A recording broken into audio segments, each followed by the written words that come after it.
El millonario llegó al asilo para hacer una donación, pero cayó de rodillas al encontrar a su madre desaparecida hace 30 años. La Ciudad de México despertaba bajo la sombra de los rascacielos del Distrito Financiero. Desde el piso 40 de la Torre Salazar, Fernando contemplaba el amanecer con la misma frialdad con la que miraba los números en sus informes trimestrales, un imperio de cristal y acero que había construido con sus propias manos, o más bien, con su propia soledad. «Señor Salazar, tiene la videoconferencia con Hong Kong en 5 minutos», anunció su asistente desde el intercomunicador. Fernando apenas respondió con un gruñido. A sus 45 años, las palabras sobraban cuando el poder hablaba por ti. Su traje hecho a la medida, su reloj de edición limitada y su mirada impenetrable eran todo el vocabulario que necesitaba para que el mundo entendiera quién mandaba. «También está aquí el licenciado Montero. Dice que es urgente». Fernando frunció el ceño. Carlos Montero, su asesor de imagen y relacionista público, solo aparecía sin cita cuando había problemas. Y últimamente, los problemas tenían nombre y apellido. Fernando Salazar. «Hazlo pasar», ordenó, girando su sillón hacia la puerta. Carlos entró con paso acelerado, sosteniendo una tableta y el periódico del día. Su traje azul marino y su corbata perfectamente anudada no lograban disimular las ojeras de quien lleva días sin dormir bien. «Buenos días, Fernando. Tenemos que hablar de la situación con la prensa. Si vienes a hablarme de ese periodicucho amarillista». «No es solo un periodicucho», interrumpió Carlos, algo que muy pocos se atrevían a hacer. «Es toda la prensa, el escándalo con los terrenos de Oaxaca y los comentarios sobre los trabajadores inmigrantes. La imagen de Grupo Salazar está por los suelos». Fernando tomó el periódico y observó el titular. «El rey Midas del hielo. Fernando Salazar congela derechos laborales». Una sonrisa amarga se dibujó en su rostro. «Me han llamado peores cosas». «No es chiste, Fernando», insistió Carlos, pasándole la tableta con gráficas de opinión pública. «Las acciones han caído un 7% en 2 semanas. El Consejo está nervioso. Y tu primo Guillermo está aprovechando cada oportunidad para cuestionar tu liderazgo». Fernando dejó la tableta sobre el escritorio. Guillermo, el eterno segundón, el primo que su padre había recogido por lástima y que ahora quería la silla principal. La sola mención de su nombre le provocaba acidez. «¿Y qué propones? ¿Que me ponga a repartir despensas como político en campaña?». Carlos suspiró. «De hecho, algo así. Necesitamos una estrategia de responsabilidad social urgente. Mostrar el lado humano de Fernando Salazar». «¿Cuál lado humano?», respondió Fernando con una carcajada seca. Un silencio incómodo llenó la oficina. Ambos sabían que bajo esa broma había una verdad que Fernando había construido meticulosamente. No había lado humano que mostrar.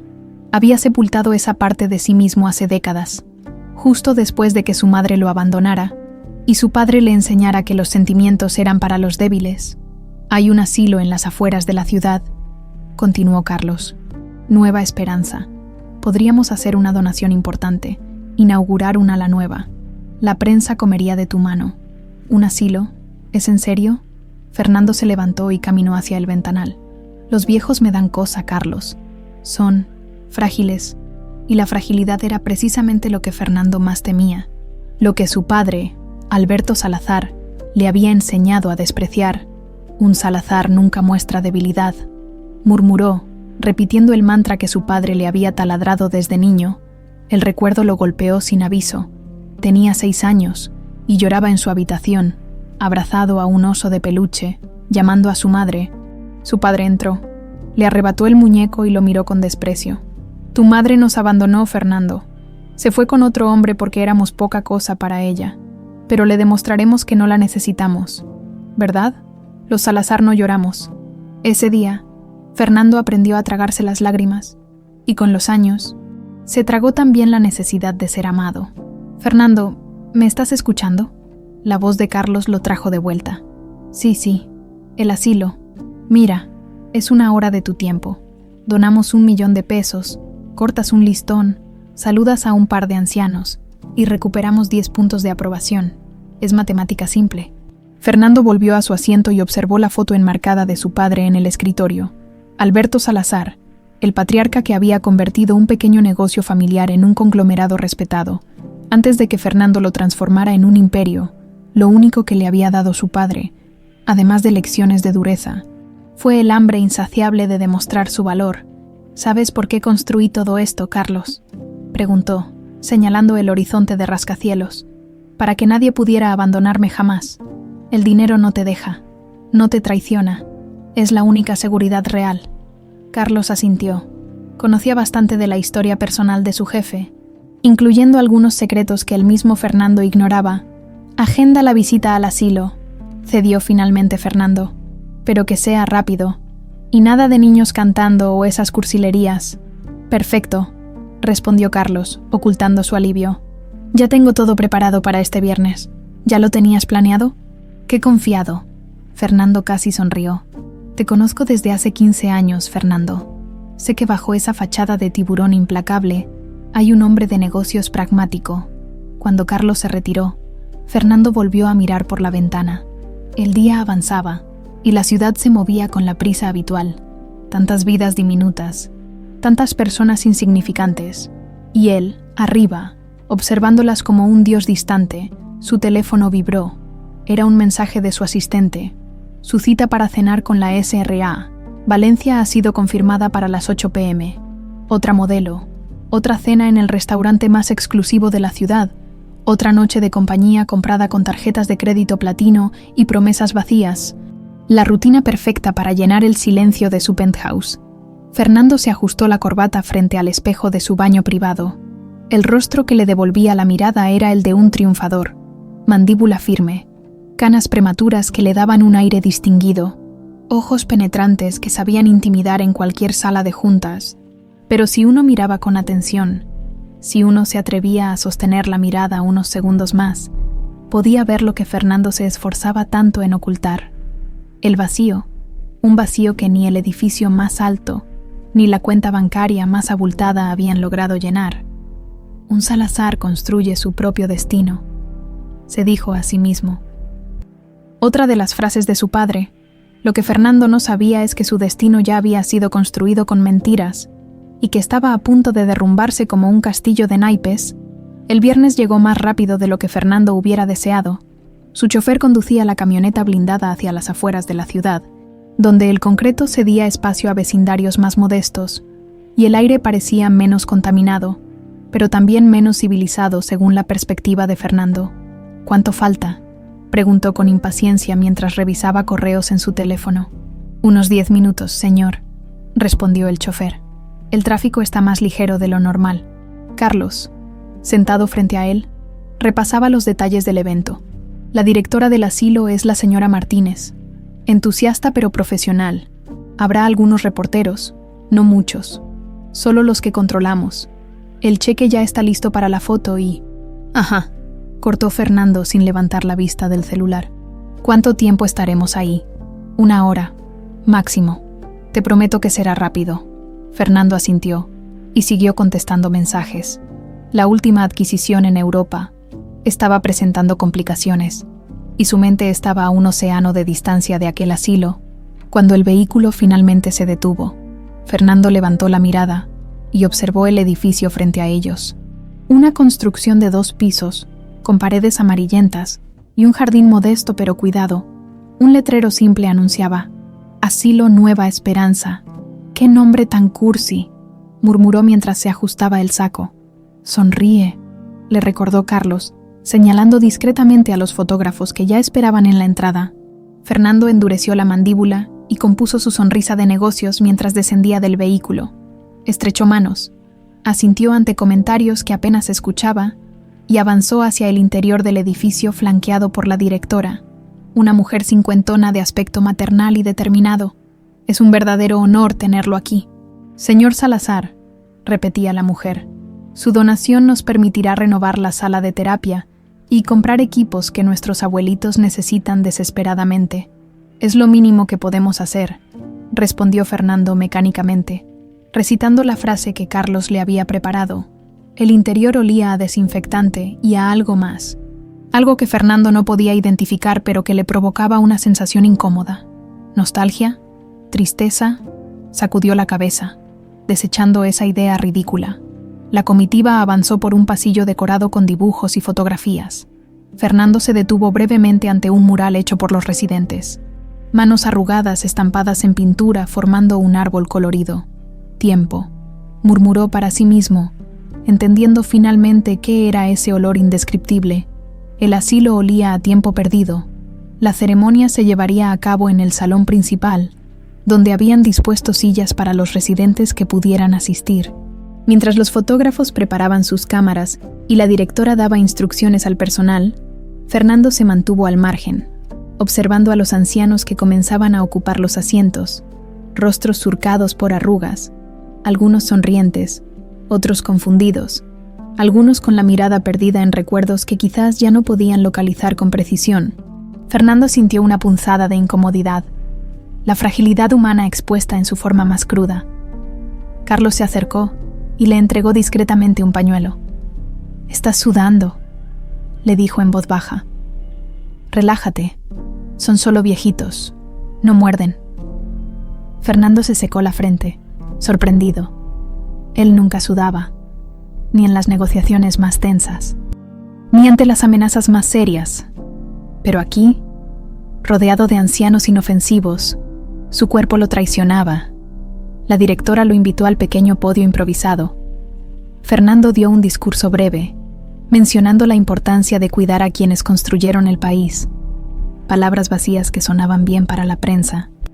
Luego entregó el cheque gigante, sonrió para las cámaras y estaba a punto de dar por concluida su participación, cuando una voz temblorosa lo interrumpió. «¡Qué muchacho tan guapo!», dijo una anciana en la primera fila. «Me recuerda a mi Fernandito». Fernando se giró instintivamente hacia la voz, y entonces el mundo se detuvo. Sentada en la primera fila, una mujer mayor de cabello blanco peinado en un moño simple lo observaba con ojos nublados por cataratas, pero iluminados por una sonrisa que atravesó décadas y se clavó directo en el pecho de Fernando. No era una sonrisa cualquiera, era la sonrisa, la misma que aparecía en sus sueños de infancia, la misma que había buscado, sin saberlo, en cada mujer con la que había estado. «Señor Salazar», la voz de la directora sonaba distante. «¿Se encuentra bien?». Fernando no podía responder. Un zumbido llenaba sus oídos y el salón parecía girar a su alrededor. Sus ojos no podían apartarse de la anciana, que ahora jugaba distraídamente con algo que colgaba de su cuello. Una medalla, no cualquier medalla, una medalla de Santa Esperanza, idéntica a la que él guardaba en el cajón de su escritorio, el único recuerdo tangible de su madre. «Necesito aire», logró articular Fernando, aflojándose la corbata. Carlos lo tomó del brazo y lo condujo hacia una salida lateral, lejos de las cámaras y las miradas curiosas. Una vez fuera, Fernando se dobló sobre sí mismo, respirando agitadamente. «¿Qué diablos fue eso?», preguntó Carlos, genuinamente preocupado. «Parece que viste un fantasma». «Un fantasma, sí. Eso era exactamente. El fantasma de un recuerdo que creía enterrado. El fantasma de una mujer que lo había abandonado cuando más la necesitaba. Esa anciana», comenzó Fernando, pero las palabras se le atoraban en la garganta. «La medalla que llevaba». Carlos miró hacia la puerta, como si pudiera ver a través de ella. «¿Qué tiene?». Fernando se incorporó lentamente, su mente analítica, entrenada para detectar patrones, para ver oportunidades donde otros veían caos. Intentaba desesperadamente racionalizar lo que acababa de sentir. «Nada», dijo finalmente, recomponiéndose. «Es solo, me recordó a alguien». Carlos lo estudió con atención, pero no presionó. Conocía a Fernando lo suficiente para saber cuándo no debía indagar más. «La prensa ya tiene lo que necesita», dijo finalmente. «Podemos irnos si quieres». Fernando asintió, pero antes de que pudieran moverse, la puerta se abrió y apareció una enfermera de mediana edad, con uniforme blanco y expresión amable pero firme. «Disculpen, ¿está todo bien aquí afuera?», preguntó, evaluando la situación con mirada profesional. «Sí, gracias», respondió Carlos rápidamente. El señor Salazar solo necesitaba un momento de aire fresco. La enfermera asintió, pero su mirada se detuvo en Fernando con curiosidad. «La señora Esperanza pregunta por usted», dijo. «Dice que tiene algo importante que decirle». Fernando se quedó inmóvil. El nombre cayó sobre él como un balde de agua helada. «¿Esperanza?», repitió con voz quebrada. «Así se llama la señora que...». Esperanza Ruiz, confirmó la enfermera, la que comentó sobre su parecido con su hijo. Está algo confundida hoy, pero insiste en verlo antes de que se vaya. Fernando miró a Carlos, quien a su vez observaba con extrañeza la palidez en el rostro de su jefe. Dígale que lo siento, pero el señor Salazar tiene una reunión urgente, intervino Carlos. La enfermera asintió comprensivamente y regresó al interior. Fernando permaneció inmóvil, con la mirada fija en el espacio vacío que había dejado la mujer.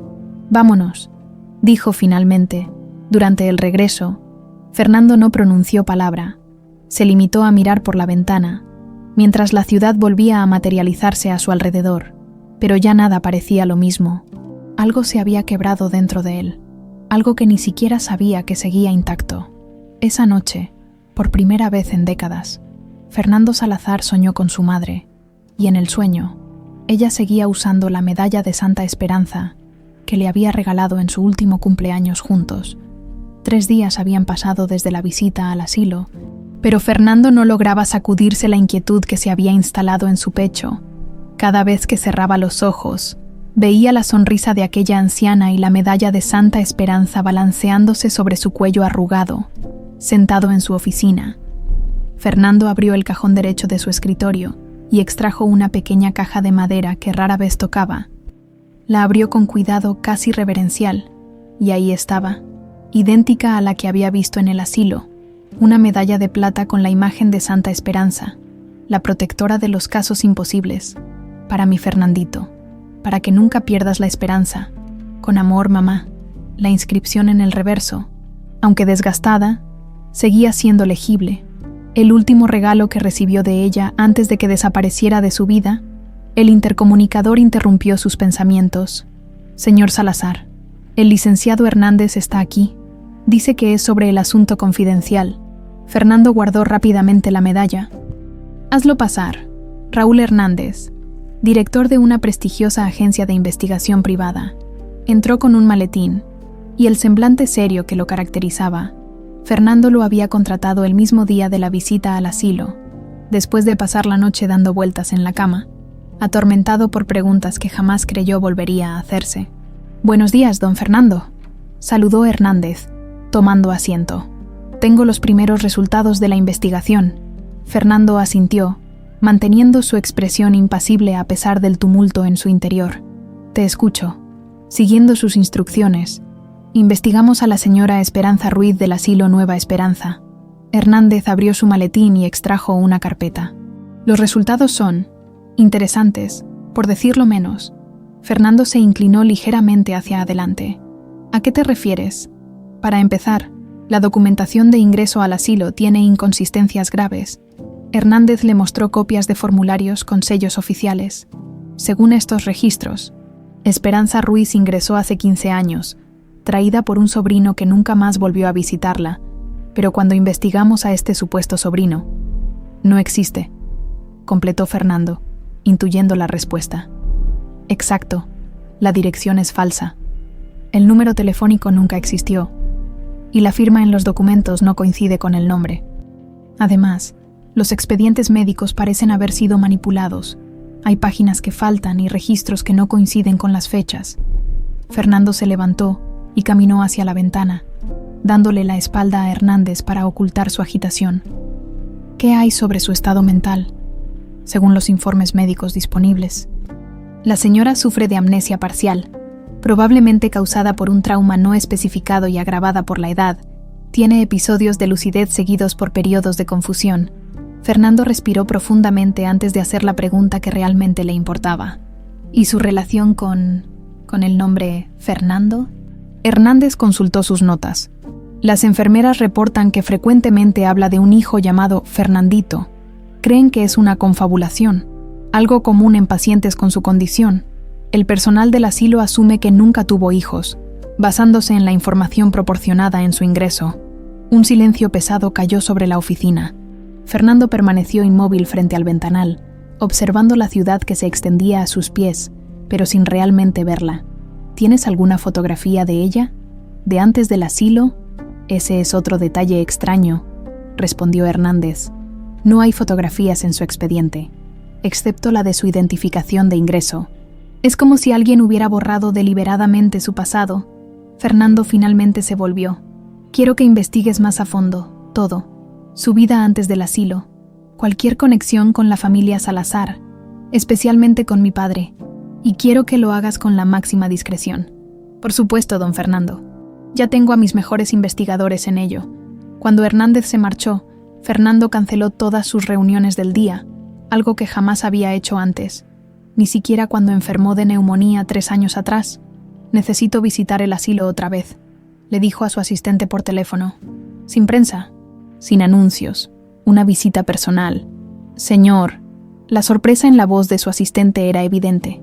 ¿Está seguro? Tiene la videoconferencia con los inversionistas japoneses y... Cancela todo, cortó Fernando. Y por ningún motivo informes a Carlos de esto. 2 horas más tarde, Fernando llegaba al asilo en un discreto auto negro, sin chofer ni seguridad. Vestía casual, algo inusual en él. Jeans, una camisa sencilla y lentes oscuros. Nadie que lo conociera en el mundo de los negocios lo hubiera reconocido así. En la recepción, una joven enfermera lo recibió con una sonrisa educada. Buenas tardes. ¿En qué puedo ayudarlo? Vengo a visitar a Esperanza Ruiz, respondió Fernando, sorprendido por el temblor en su propia voz. ¿Es usted familiar? La pregunta lo golpeó con fuerza inesperada. ¿Lo era? ¿Era posible que aquella anciana fuera realmente... Soy un viejo amigo de la familia, mintió. Me enteré recientemente que está aquí. La enfermera consultó el registro. La señora Ruiz está en el jardín posterior con la enfermera Dolores. ¿Gusta que lo acompañe? Fernando negó con la cabeza. Conozco el camino, gracias. Avanzó por los pasillos del asilo, notando detalles que había pasado por alto en su visita anterior. Las paredes necesitaban una mano de pintura. Algunas puertas tenían cerraduras oxidadas, y el mobiliario era viejo pero limpio. La donación que había hecho realmente era necesaria, no solo un truco publicitario. En el jardín, varios ancianos disfrutaban del sol de la tarde. Algunos jugaban dominó, otros simplemente contemplaban las flores o conversaban en voz baja. Y ahí, sentada bajo un árbol, estaba ella, la mujer que había perturbado sus noches y desenterrado recuerdos sepultados bajo décadas de resentimiento. Esperanza Ruiz tejía lentamente, sus dedos arrugados moviéndose con la memoria muscular de quien ha realizado la misma actividad toda la vida. La medalla de Santa Esperanza brillaba sobre su pecho bajo la luz del sol. Fernando se quedó paralizado, incapaz de dar un paso más. ¿Qué iba a decirle? ¿Cómo iba a presentarse? Hola, creo que podría ser mi madre, la que supuestamente me abandonó hace casi 40 años. Una mujer de mediana edad se le acercó, interrumpiendo su debate interno. ¿Puedo ayudarlo?, preguntó con tono amable pero firme. Fernando reconoció a la enfermera que lo había abordado después de su ataque de pánico en la visita anterior. Soy Dolores Vega, enfermera principal. Se presentó, estudiándolo con mirada inquisitiva. ¿Busca a alguien? Fernando se quitó los lentes oscuros, revelando unos ojos que, sin saberlo, eran idénticos a los de Esperanza 40 años atrás. Vine a ver a la señora Ruiz, dijo, señalando discretamente hacia el árbol. Dolores siguió su mirada y su expresión cambió sutilmente, mezclando sorpresa con algo parecido a la cautela. ¿Es usted Fernando Salazar? ¿Verdad? El de la donación. Su tono se volvió protector. ¿Puedo preguntar por qué el repentino interés en doña Esperanza? Fernando percibió la desconfianza en la enfermera. Era comprensible. Un millonario apareciendo de incógnito para visitar a una anciana sin familia conocida resultaba cuando menos sospechoso. No estoy seguro de poder explicarlo, respondió con honestidad inusual en él. Hay algo en ella que me resulta familiar. Dolores lo observó por un largo momento, como si intentara leer algo en su rostro. Finalmente, su expresión se suavizó ligeramente. Ella tiene buenos días y malos días, dijo en voz baja. Hoy es un día intermedio. Reconoce a algunas personas, pero se confunde con facilidad. Y siempre habla de su hijo.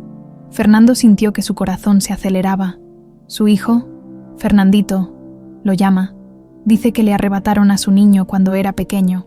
Dolores hizo una pausa significativa.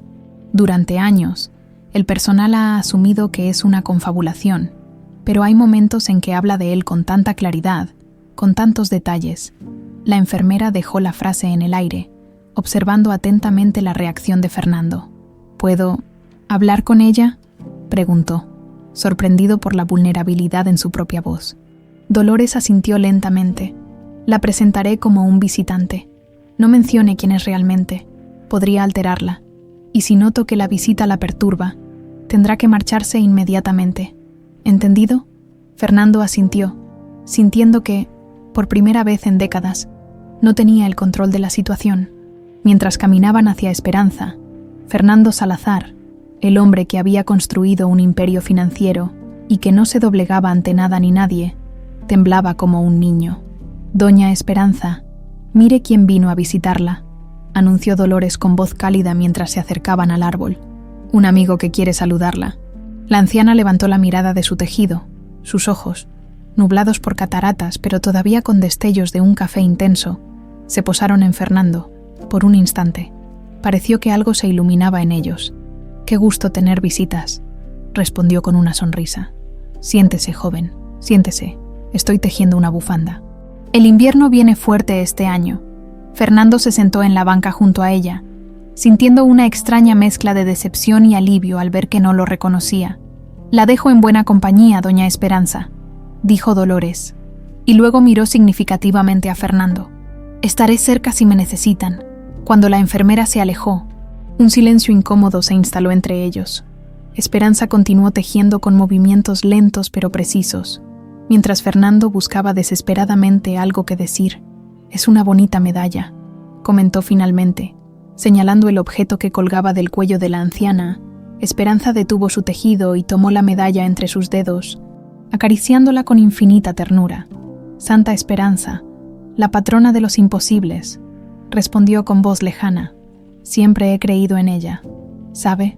Tenía una igual para mi niño, mi Fernandito». El corazón de Fernando dio un vuelco. «¿Su hijo?», preguntó, tratando de mantener un tono casual. Los ojos de Esperanza se llenaron de lágrimas. «Me lo quitaron cuando era pequeñito.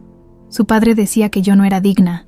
Sus manos comenzaron a temblar, pero le di esta medalla para que nunca perdiera la esperanza, para que supiera que su mamá siempre lo amaría, aunque no estuviera con él. Fernando sintió que algo se quebraba dentro de él. Un dique que había contenido emociones durante décadas comenzaba a resquebrajarse. ¿Qué pasó con su hijo?», logró preguntar, con la voz ronca. Esperanza parpadeó confundida, como si de pronto hubiera olvidado de qué estaban hablando. Sus ojos vagaron por el jardín, y luego volvieron a su tejido. «Le gusta el color azul. Mi Fernandito adoraba el azul. Decía que era el color del cielo y del mar, los dos lugares donde podíamos ser libres». La conversación continuó así, entre destellos de lucidez y momentos de confusión. Fernando hacía preguntas cautelosas, intentando no alterarla, mientras ella saltaba entre recuerdos reales, imaginarios o fragmentados. Pero entre toda esa niebla mental, Fernando pudo rescatar patrones consistentes: un esposo controlador que la separó de su hijo, amenazas, una vida de sufrimiento y un amor inquebrantable por un niño llamado Fernando. Cuando el sol comenzó a ocultarse, Dolores regresó para llevar a Esperanza adentro. La anciana se despidió con naturalidad, como si Fernando fuera un viejo amigo. «Vuelva mañana», le dijo. «Terminaré su bufanda para entonces». Fernando se quedó sentado en el jardín vacío, abrumado por las emociones que lo invadían. No eran pruebas definitivas, pero su instinto, ese mismo instinto que lo había guiado en los negocios más arriesgados, le gritaba que ella, esa frágil anciana, era la mujer que nunca había dejado de buscar en el fondo de su alma. Al día siguiente, Fernando llamó a Hernández mientras conducía nuevamente hacia el asilo. «Necesito más información, y la necesito rápido», ordenó. «Quiero que investigues a Joaquín Morales». «¿El abogado de su difunto padre?», preguntó Hernández, sorprendido. «El mismo. Fue el brazo derecho de mi padre durante décadas. Si alguien conoce la verdad, es él, Joaquín Morales, un abogado de casi 80 años que ahora vivía retirado en Cuernavaca. Había manejado todos los asuntos personales de Alberto Salazar, incluyendo, sospechaba ahora Fernando, la desaparición de su madre. Durante la semana siguiente, Fernando estableció una rutina que habría horrorizado a cualquiera que lo conociera. Por las mañanas atendía lo indispensable de sus negocios, delegando responsabilidades que jamás antes había cedido. Por las tardes, visitaba el asilo para pasar tiempo con Esperanza, leyéndole revistas, escuchando sus historias fragmentadas y buscando en cada palabra una confirmación de sus sospechas. Mientras tanto, en las oficinas centrales del Grupo Salazar, la ausencia parcial de Fernando comenzaba a generar rumores. Carlos, preocupado por los repentinos cambios en su jefe, intentaba mantener la situación bajo control. «No sé dónde se mete todas las tardes», le comentó frustrado a su asistente, «y cuando está aquí, parece distante, como si su mente estuviera en otra parte». Guillermo Salazar, el primo de Fernando y vicepresidente de operaciones, observaba los cambios con interés felino. Para él, cada debilidad de Fernando representaba una oportunidad. «¿Has notado lo errático que está Fernando últimamente?», le comentó casualmente a uno de los miembros del consejo durante un almuerzo. «Me preocupa que esté pasando por alguna crisis. Quizás el estrés de tantos años al frente de la empresa finalmente lo está afectando». La semilla de la duda estaba plantada. En Cuernavaca, Fernando finalmente se reunió con Joaquín Morales. El anciano abogado lo recibió en su casa, una elegante residencia colonial con vista a los jardines eternos de la ciudad. Sus manos temblorosas por la edad contrastaban con la agudeza que aún mantenían sus ojos. «Sé a qué has venido, Fernando», dijo sin preámbulos. Apenas se sentaron en la terraza. «Y te advertiré algo. Hay verdades que es mejor dejar enterradas». Fernando sintió que la sangre le hervía ante la confirmación implícita. «No estoy aquí para pedir consejos sobre qué verdades debo o no conocer», respondió con frialdad. «Estoy aquí para que me digas qué le pasó realmente a mi madre». Morales bebió un sorbo de su tequila y observó el horizonte por un largo momento. «Tu padre era un hombre complejo, Fernando, brillante para los negocios, pero implacable en sus convicciones», comenzó el abogado. «Cuando conoció a tu madre, Esperanza era una joven hermosa de origen humilde que trabajaba como secretaria en la empresa.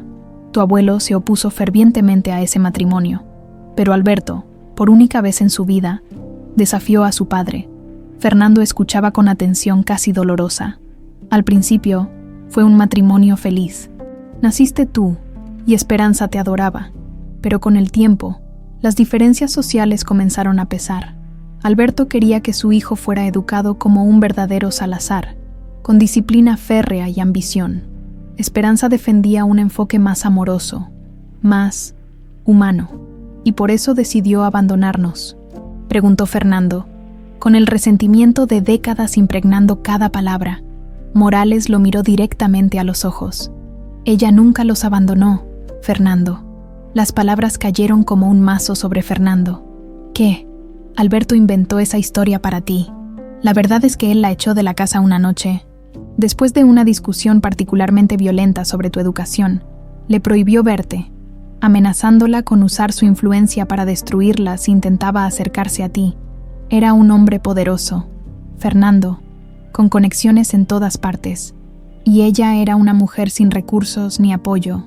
Fernando se levantó bruscamente, incapaz de mantenerse sentado ante las revelaciones.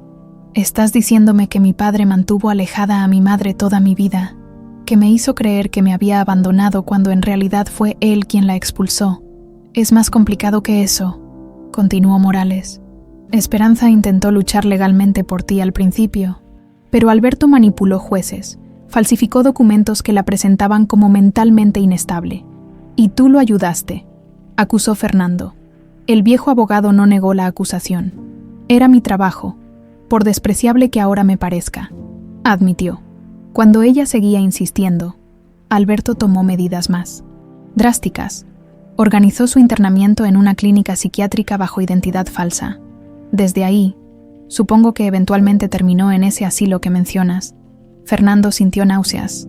Toda su vida, toda su identidad, había sido construida sobre una mentira monstruosa, el abandono que había definido su carácter, que había alimentado su ambición despiadada y su incapacidad para establecer vínculos emocionales, nunca había existido. «¿Por qué me cuentas esto ahora?», preguntó, con la voz cargada de emoción. «¿Por qué no antes?». Morales suspiró pesadamente. «Estoy viejo, Fernando. muy viejo, y no quiero llevarme esta culpa a la tumba. Hizo una pausa. Además, tu padre ya no está para cumplir sus amenazas. Me juró que me destruiría si alguna vez te contaba la verdad. Fernando se marchó de aquella casa con documentos que probaban lo narrado por Morales, copias de los falsos diagnósticos psiquiátricos, órdenes de alejamiento fabricadas, y el documento más devastador de todos, una carta escrita por su madre que nunca le fue entregada, fechada un mes después de su separación. Durante el viaje de regreso a la Ciudad de México, Fernando Salazar lloró por primera vez en casi 40 años. Fernando no regresó a su penthouse aquella noche. Condujo sin rumbo por la ciudad hasta que la madrugada lo sorprendió en el mirador de Chapultepec, contemplando las luces de la megalópolis que ahora le parecían tan distantes como las estrellas. En su mano, arrugada por haberla leído cientos de veces, estaba la carta de su madre.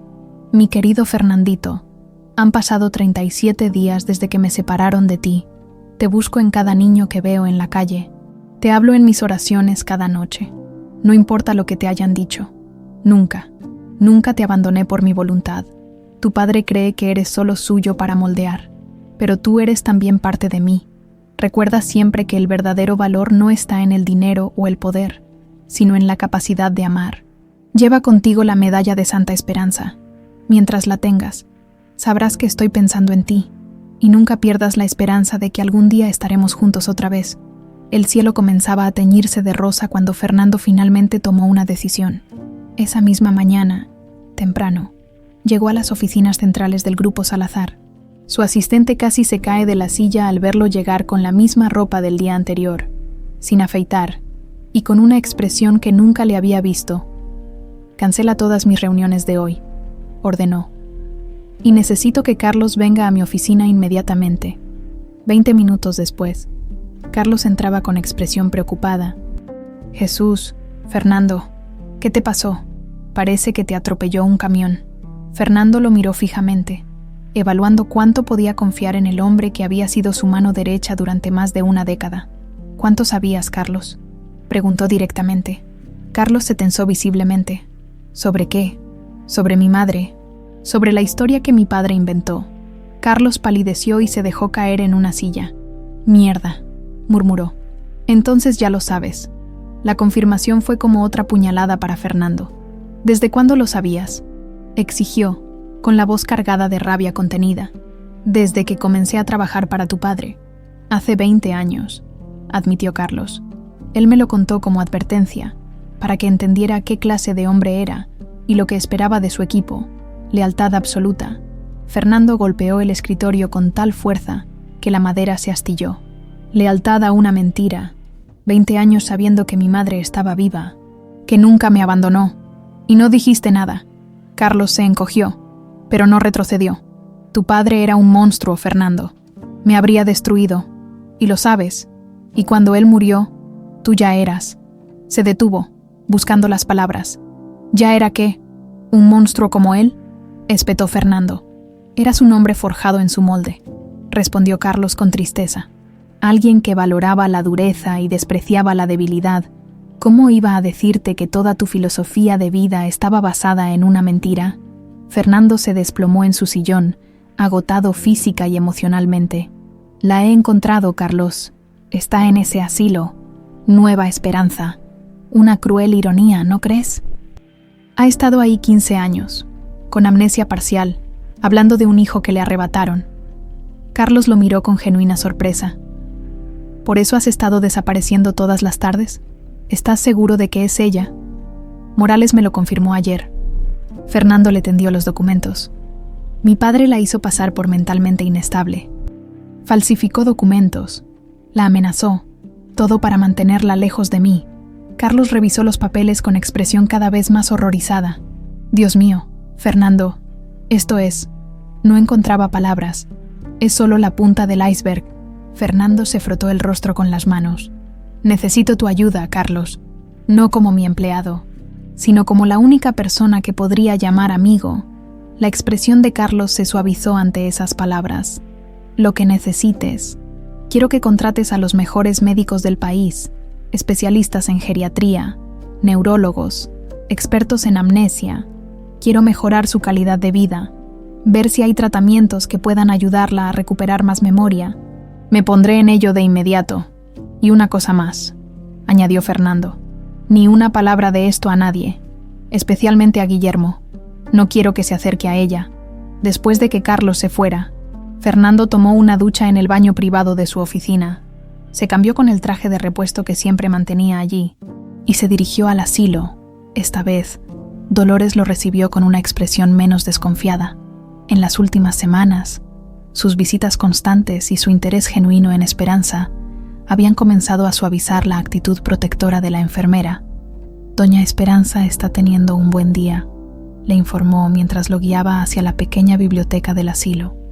Ha estado hablando de su pasado con más claridad. Fernando sintió que su corazón se aceleraba.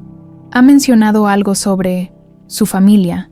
Como siempre, habla de su hijo, respondió Dolores, mirándolo significativamente. Pero hoy recordó detalles específicos. Cómo le gustaban los aviones de papel, que su color favorito era el azul, que tenía un lunar pequeño debajo de la oreja derecha. Fernando se llevó instintivamente la mano a la oreja derecha, donde efectivamente tenía un lunar desde nacimiento. En la biblioteca, Esperanza estaba sentada junto a la ventana, con un libro abierto en su regazo. Al ver a Fernando, sonrió con ese gesto que ahora le resultaba dolorosamente familiar. «Volviste», exclamó con alegría. «Estaba leyendo este libro sobre aviones. A mi Fernandito le encantaban los aviones». Fernando se sentó frente a ella, reuniendo todo su coraje. «Me gustaría escuchar más sobre su Fernandito. Si no le molesta», dijo suavemente. Esperanza cerró el libro, y sus ojos se iluminaron con ese brillo especial que aparecía cuando hablaba de su hijo. Era un niño tan inteligente. A los 4 años ya sabía leer. Su padre quería que estudiara solo libros de negocios, pero yo le leía cuentos a escondidas. Sonrió ante el recuerdo. Le encantaba El Principito. Decía que cuando fuera grande, visitaría todos los planetas. Fernando contuvo la respiración. El Principito había sido su libro favorito de niño, un ejemplar gastado que guardaba celosamente y que creía haber comprado él mismo en una feria escolar. ¿Era posible que fuera un regalo de ella? Le cantaba todas las noches antes de dormir, continuó Esperanza. Canciones de cuna que mi madre me enseñó, y siempre le decía: «Nunca pierdas la esperanza, mi niño. Es lo último que se pierde». Mientras Esperanza hablaba, Fernando sentía que cada palabra reconstruía un puente entre su presente y un pasado que le habían robado. Detalles que coincidían con sus propios recuerdos fragmentados, sensaciones familiares que cobraban sentido por primera vez. La última vez que lo vi, la voz de Esperanza se quebró. Le regalé una medalla de Santa Esperanza, igual a la mía. Era su cumpleaños número 6. Esa noche, su padre y yo tuvimos la peor discusión. Él quería enviarlo a un internado en Suiza. Yo me opuse. Me llamó India ignorante. Dijo que yo lo convertiría en un débil sentimental. Cuando desperté al día siguiente, había cambiado las cerraduras de la casa. Mis cosas estaban en la calle. Y a mi niño nunca más me permitieron verlo. Las lágrimas corrían ahora por el rostro arrugado de Esperanza. Fernando, incapaz de contenerse más, tomó sus manos entre las suyas. «Le prometo que nadie volverá a separarla de su hijo», dijo con voz temblorosa. En los ojos de Esperanza brilló una chispa de reconocimiento, algo profundo e instintivo que trascendía la memoria consciente. Durante un breve instante, pareció que veía algo en Fernando que iba más allá de su apariencia actual. «Tiene sus ojos», murmuró. «Los mismos ojos de mi Fernandito». En los siguientes días, Fernando estableció una nueva rutina. Llegaba al asilo con libros que leía a Esperanza durante horas. Poesía, novelas, cuentos que ella parecía recordar vagamente. A veces, en medio de la lectura, ella tarareaba una melodía, y Fernando sentía que algo en lo más profundo de su ser resonaba con aquella canción. Mientras tanto, en las oficinas del Grupo Salazar, Guillermo observaba con creciente interés los cambios en su primo. El poderoso Fernando, siempre puntual, siempre enfocado, ahora llegaba tarde, cancelaba reuniones y parecía distante durante las juntas del consejo.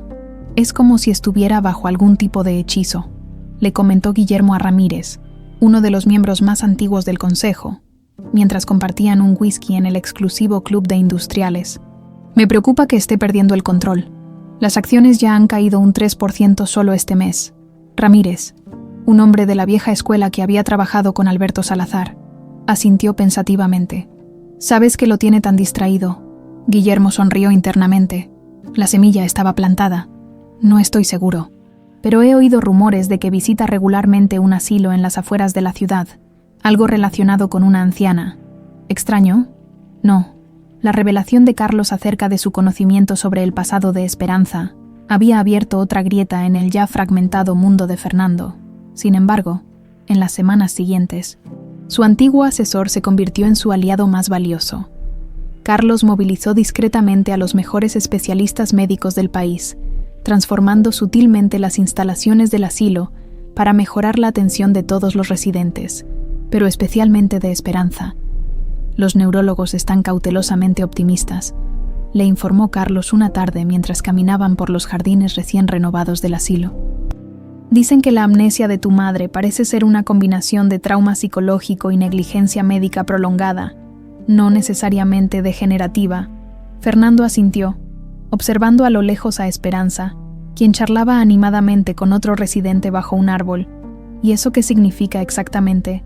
Que con el tratamiento adecuado, estimulación cognitiva y un entorno emocionalmente seguro, podría recuperar más recuerdos. Carlos hizo una pausa. No esperan una recuperación completa, pero sí mejoras significativas.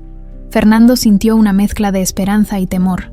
Parte de él ansiaba que Esperanza lo reconociera completamente, que lo llamara hijo con plena conciencia. Otra parte temía ese momento. ¿Cómo explicarle que el niño al que tanto había amado se había convertido en un reflejo del hombre que los había separado? Fernando, hay algo más que debes saber. El tono de Carlos se volvió grave. Hernández ha encontrado algo. Raúl Hernández, el investigador privado, había continuado excavando en el pasado, siguiendo el rastro de documentos falsos y decisiones cuestionables que Alberto Salazar había dejado tras de sí. ¿Qué encontró? Una caja de seguridad a nombre de tu padre en un banco de Suiza. Hernández consiguió acceso gracias a los poderes notariales que heredaste. Fernando frunció el ceño. Yo conocía todas las cuentas y cajas de seguridad de mi padre. Esta no. Carlos le entregó un sobre. Aparentemente, Alberto la mantuvo en absoluto secreto. Hernández logró recuperar su contenido. Fernando abrió el sobre con manos ligeramente temblorosas.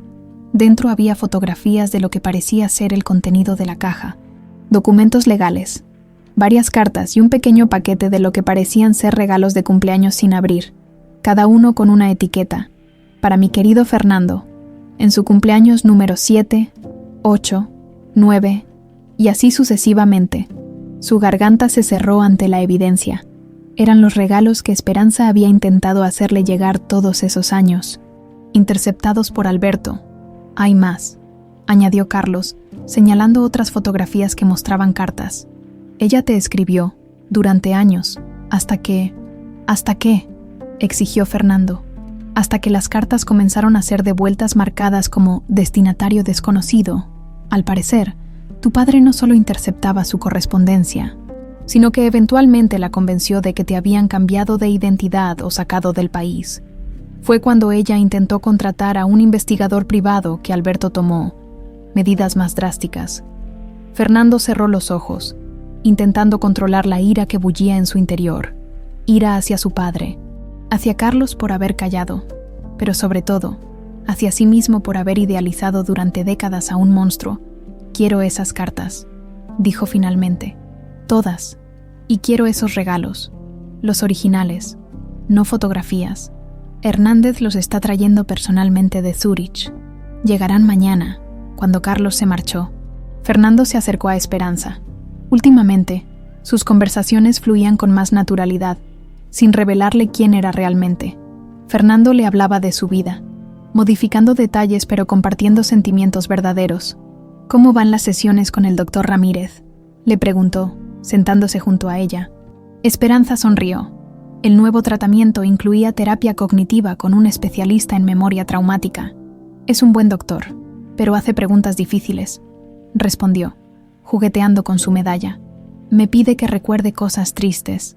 Es para ayudarla a recuperar más recuerdos. explicó Fernando suavemente. Algunos recuerdos duelen demasiado. Esperanza desvió la mirada. A veces pienso que olvidar fue mi manera de sobrevivir. Fernando sintió un nudo en la garganta. ¿Y si el tratamiento solo le causaba más sufrimiento? Si es demasiado difícil, podemos... No, lo interrumpió Esperanza con una firmeza sorprendente. Quiero recordar.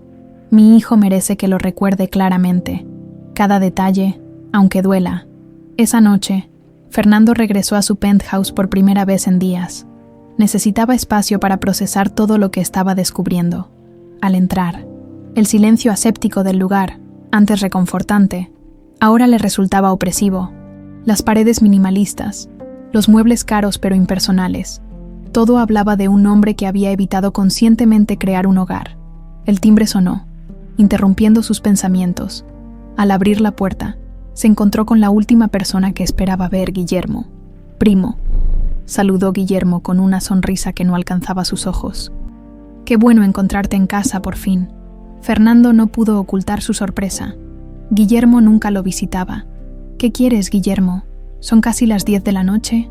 ¿No puedo preocuparme por mi primo favorito?» Guillermo entró sin esperar invitación. «Vaya, sigues teniendo el mismo gusto minimalista. Tan frío como tú». Fernando cerró la puerta y enfrentó a su primo, consciente de que esta visita no era social. «Ahórrame el teatro. ¿A qué has venido realmente?» Guillermo se sirvió un whisky del bar sin pedir permiso y se sentó, cruzando las piernas con estudiada elegancia. «El consejo está preocupado». «Fernando, yo estoy preocupado. Has estado ausente, distraído. Las acciones han caído. 3 clientes importantes están considerando irse con la competencia». Hizo una pausa dramática. «Y todo porque pasas tus tardes en un asilo, leyéndole cuentos a una anciana». Fernando sintió que la sangre se le helaba en las venas. «¿Me has estado espiando?» Guillermo rió suavemente. «Por favor, no seas paranoico. Solo me preocupo por los intereses de la empresa. Y por tu salud mental, claro». Dio un sorbo a su bebida. «¿Quién es ella, Fernando? ¿Alguna antigua nana a la que de repente decidiste compensar?» «No es asunto tuyo», respondió Fernando con tono peligrosamente calmo. «Te equivocas». Guillermo dejó el vaso y su expresión se endureció. Cuando el CEO del Grupo Salazar comienza a actuar erráticamente, arriesgando millones en el mercado de valores por visitar a una desconocida, se vuelve asunto de todos los que tenemos acciones en la empresa. Fernando dio un paso hacia su primo. «Cuidado, Guillermo. Estás pisando terreno peligroso». «¿Sabes qué es peligroso?», contraatacó Guillermo levantándose. «Que el hijo del gran Alberto Salazar, el hombre que nos enseñó que los negocios están por encima de todo, de repente desarrolle... ¿Qué? Conciencia, sentimientos. El consejo está comenzando a cuestionar tu capacidad para liderar. Y tú estás listo para tomar mi lugar, supongo». Fernando sonrió sin humor. «Siempre has sido tan transparente, Guillermo». «Solo quiero lo mejor para la empresa», respondió Guillermo con falsa sinceridad. «La misma empresa que tu padre construyó con tanto sacrificio». «¿Sacrificio?». Fernando no pudo contener una carcajada amarga. «No tienes idea de lo que mi padre sacrificó, o más bien, ¿a quién sacrificó?». Guillermo entrecerró los ojos, percibiendo algo importante en esa respuesta. «¿De qué estás hablando?». Fernando se dio cuenta de que había dicho demasiado. Su primo era como un tiburón. Podía oler una gota de sangre a kilómetros. «Nada que te importe», cortó. «Y ahora, si no te importa, ha sido un día largo». Guillermo tomó su abrigo, pero antes de marcharse se detuvo en la puerta. «He convocado una reunión extraordinaria del Consejo para el viernes. Deberías estar presente si no quieres encontrarte con sorpresas desagradables». Cuando la puerta se cerró tras Guillermo, Fernando llamó inmediatamente a Carlos. «Guillermo sabe sobre mis visitas al asilo. No sabe quién es Esperanza, pero está usando esto para cuestionar mi liderazgo ante el Consejo». «Mierda», murmuró Carlos. «¿Crees que nos ha estado siguiendo?». «No lo sé, pero no podemos arriesgarnos. A partir de mañana, duplica la seguridad en el asilo, y necesito que investigues si Guillermo ha tenido contacto con Morales o con cualquier otra persona que pudiera saber la verdad». Al día siguiente, Fernando llegó temprano a la oficina. Determinado a no dar más munición a Guillermo, pasó la mañana sumergido en informes, llamadas y reuniones, compensando su ausencia de las últimas semanas, pero su mente estaba dividida, pendiente del reloj, esperando la llamada de Hernández. A mediodía, su asistente le informó que Hernández lo esperaba en la sala de conferencias privada. Fernando se disculpó de la videoconferencia que sostenía y se dirigió rápidamente al encuentro. El investigador esperaba junto a un maletín de cuero negro. Su expresión grave anticipaba que lo que contenía no sería fácil de digerir. «Señor Salazar», saludó formalmente. «He traído todo lo que encontramos en la caja de Suiza». Fernando asintió, incapaz de hablar. Hernández abrió el maletín y comenzó a extraer su contenido. Una pila de cartas atadas con un listón desgastado, una serie de pequeños paquetes de regalo envueltos con papel ahora amarillento por el tiempo, y un sobre más grande sellado. «Las cartas están ordenadas cronológicamente», explicó Hernández. «La más antigua es de una semana después de la separación. La última data de hace 17 años, poco antes de que la señora Ruiz fuera internada en el asilo». Fernando tomó con manos temblorosas el primer paquete de cartas. La caligrafía en el sobre, delicada pero firme, provocó una conmoción en su interior. Era la letra de su madre, una letra que no recordaba haber visto jamás, pero que de algún modo reconocía. «El sobre sellado», continuó Hernández, «contiene documentos legales, según nuestro análisis. Son las amenazas formales que su padre utilizó contra la señora Ruiz, órdenes de restricción falsificadas y diagnósticos psiquiátricos fabricados». Fernando abrió la primera carta y comenzó a leerla. Las palabras, cargadas de dolor y amor, narraban la desesperación de una madre separada de su hijo, su impotencia ante el poder de Alberto, y la promesa inquebrantable de que nunca lo olvidaría. No pudo continuar. Las lágrimas nublaban su visión. «Gracias, Hernández», logró decir, guardando todo nuevamente en el maletín. «Tu discreción en este asunto es más importante que nunca». Cuando el investigador se marchó, Fernando permaneció solo en la sala de conferencias, con el maletín como única compañía. Dentro de él estaban las pruebas de un amor que se había negado a morir, a pesar de las mentiras, las amenazas y la distancia. Un amor que él había pasado décadas negando que necesitaba. Aquella noche, Fernando no fue a su casa ni a la oficina. Con el maletín de Hernández como única compañía, se registró en una suite del Four Seasons bajo un nombre falso. Necesitaba soledad absoluta para enfrentar el contenido de aquellas cartas. Las leyó una por una, cronológicamente, como quien recorre un camino doloroso que sabe que debe transitar para encontrar la verdad. Las primeras cartas estaban llenas de desesperación y súplicas. En ellas, Esperanza rogaba a Alberto que le permitiera ver a su hijo, aunque fuera por unos minutos, aunque fuera bajo supervisión. «Mi querido Fernando, hoy cumples 7 años. No sé si recibirás este regalo o esta carta, pero sigo intentando. Tu padre me ha amenazado, me ha prohibido acercarme, pero no puede prohibirme amarte. Le he pedido de rodillas que al menos te entregue este pequeño avión de madera que tallé para ti». Fernando abrió con manos temblorosas el primer paquete. Efectivamente, contenía un pequeño avión tallado a mano, pintado de azul. El trabajo era tosco pero amoroso, con las iniciales FS grabadas en el ala. Pasó los dedos por la superficie gastada por el tiempo, sintiendo una conexión casi mística con aquel objeto. Siguió leyendo, con el paso de los años. Las cartas mostraban cómo Esperanza había intentado todos los caminos posibles. Abogados que terminaban sobornados por Alberto, jueces que extrañamente se negaban a atender el caso, trabajadores sociales que de pronto cambiaban de opinión. El poder de Alberto Salazar era implacable. «Hoy contraté a un investigador privado para encontrarte. Tu padre me dijo que te había enviado a estudiar al extranjero bajo otro nombre, pero no le creo. Siento que sigues en México, que quizás a veces me cruzas en la calle sin saber quién soy. Si algún día lees estas cartas, quiero que sepas que nunca dejé de buscarte». Pero lo más devastador llegó al final del maletín. Un pequeño diario de cubierta desgastada que Hernández había encontrado junto a las cartas. Fernando lo abrió y quedó paralizado al leer la primera página. «Me han dicho que estoy loca, que las alucinaciones me están consumiendo, que mi obsesión por mi hijo es una enfermedad, pero yo sé la verdad. Alberto me lo quitó. No estoy loca. Solo soy una madre a la que le han arrebatado lo único que amaba en este mundo. Era el diario que Esperanza había mantenido durante su internamiento, forzado en una clínica psiquiátrica privada, pagada por Alberto.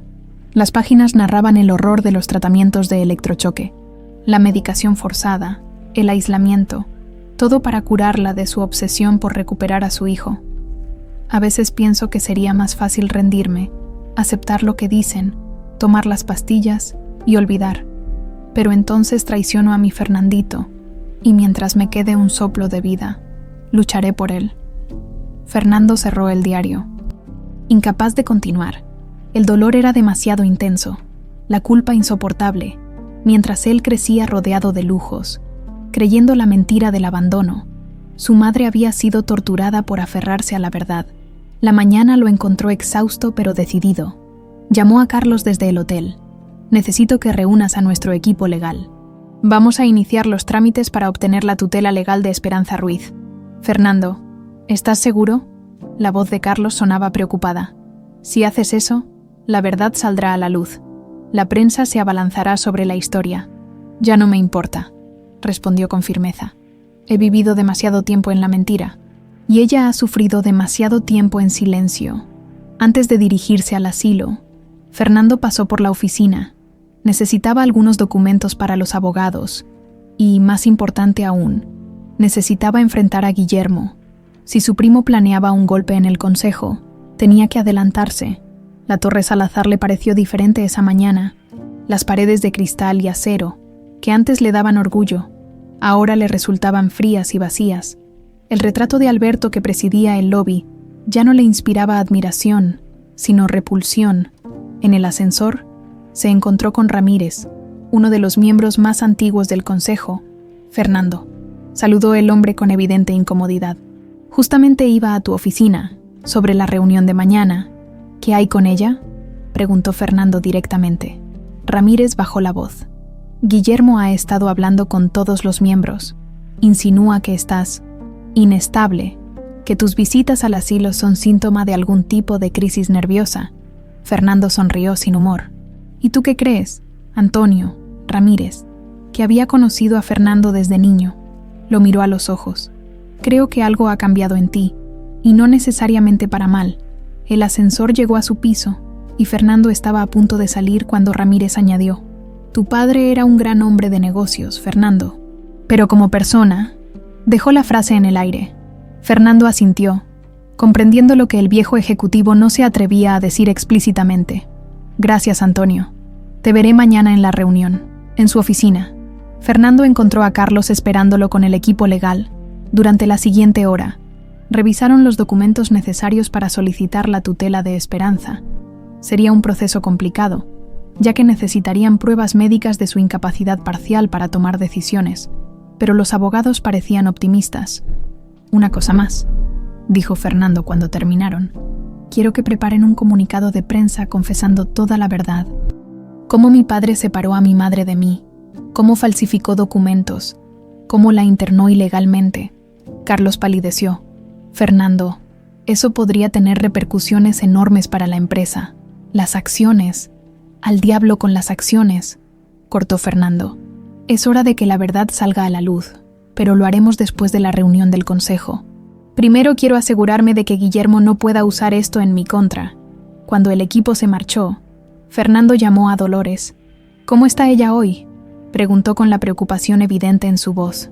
Bastante bien, respondió la enfermera. De hecho, ha estado preguntando por usted toda la mañana. Parece que el tratamiento está ayudando. Hoy recordó claramente el nombre de su esposo y algunos detalles de su matrimonio. Voy para allá, decidió Fernando. Hay algo que necesito mostrarle. El tráfico hacia el asilo pareció interminable. Fernando llevaba consigo el maletín con las cartas y los regalos. Estaba decidido a confesarle la verdad a Esperanza, aunque los médicos le habían advertido que una revelación tan impactante podría ser contraproducente en su estado. Al llegar, encontró el asilo inusualmente agitado. Varios empleados corrían por los pasillos, y Dolores lo recibió con expresión angustiada. ¿Qué sucede?, preguntó Fernando, sintiendo un nudo en el estómago. Doña Esperanza tuvo un episodio, explicó Dolores rápidamente. Estaba tranquila, tejiendo como siempre, cuando de repente comenzó a gritar que alguien quería hacerle daño. que la querían mantener lejos de su hijo. Tuvimos que sedarla. Está bien, puedo verla. Fernando sentía que el pánico lo invadía. Está descansando ahora. El doctor dice que fue probablemente desencadenado por los nuevos tratamientos, que están ayudándola a recordar, pero también traen a la superficie traumas no procesados. Dolores hizo una pausa. Hay algo más. Don Fernando, antes del episodio, recibió una visita. Fernando se tensó. ¿Quién?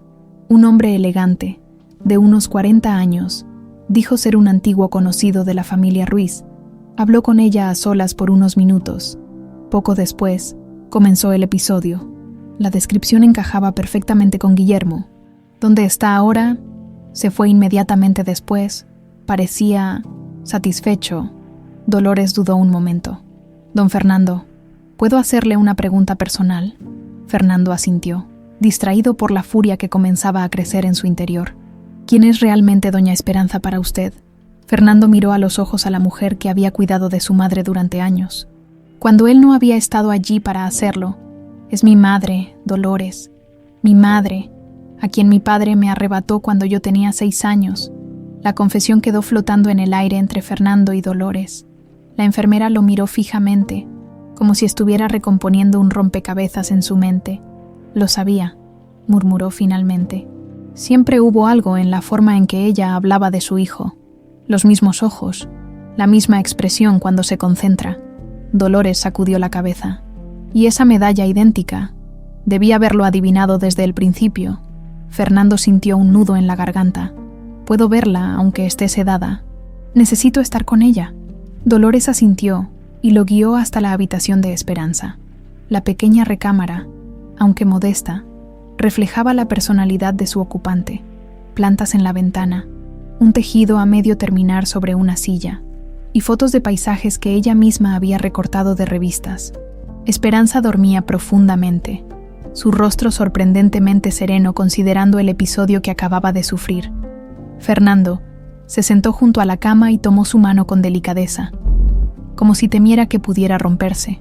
La piel era suave pero frágil, marcada por décadas de sufrimiento y trabajo. «Lo siento tanto», susurró, aunque sabía que ella no podía escucharlo. «Perdóname por no haberte buscado, por creer en la mentira, por convertirme en alguien como él». Dolores se mantuvo discretamente en la puerta. El doctor dijo que despertará en unas horas. La sedación fue leve, solo para calmarla. Fernando asintió sin apartar la mirada de su madre. «Guillermo pagará por esto», dijo con una calma que ocultaba una furia creciente. «Si le ha hecho daño deliberadamente, no sabemos con certeza que fue él», señaló Dolores, siempre prudente. «Pero si sospecha algo así, quizás deberíamos tomar precauciones adicionales». Fernando extrajo el teléfono y llamó a Carlos. «Necesito seguridad privada en el asilo, inmediatamente, y quiero saber exactamente qué hizo Guillermo aquí hoy, con quién habló, qué dijo». Hizo una pausa. «Y cancela mis compromisos para hoy. Me quedaré con ella». Las horas siguientes transcurrieron lentamente. Fernando permaneció junto a la cama de Esperanza, revisando las cartas y regalos que nunca había recibido. Entre ellos encontró dibujos hechos por ella, fotografías de cuando era niña, incluso un pequeño álbum de recortes que había mantenido durante los primeros años de vida de Fernando. A media tarde, Esperanza comenzó a despertar. Sus ojos se abrieron lentamente. Desorientados al principio, cuando su mirada se posó en Fernando, sonrió con esa sonrisa que él ahora reconocía como un eco de su propia infancia. «Has vuelto», dijo con voz débil. «Soñé contigo». Fernando se inclinó hacia ella. «¿Cómo se siente?» «Como si hubiera corrido un maratón», respondió ella. Intentando incorporarse, Fernando la ayudó cuidadosamente. «Tuve un mal sueño. Un hombre vino a verme. Un hombre que se parecía mucho a Alberto». Fernando se tensó. ¿Qué le dijo ese hombre? Esperanza frunció el ceño, esforzándose por recordar. Me preguntó sobre mi hijo. Quería saber si recordaba cómo había llegado aquí, quién me había traído, y luego, su expresión se nubló.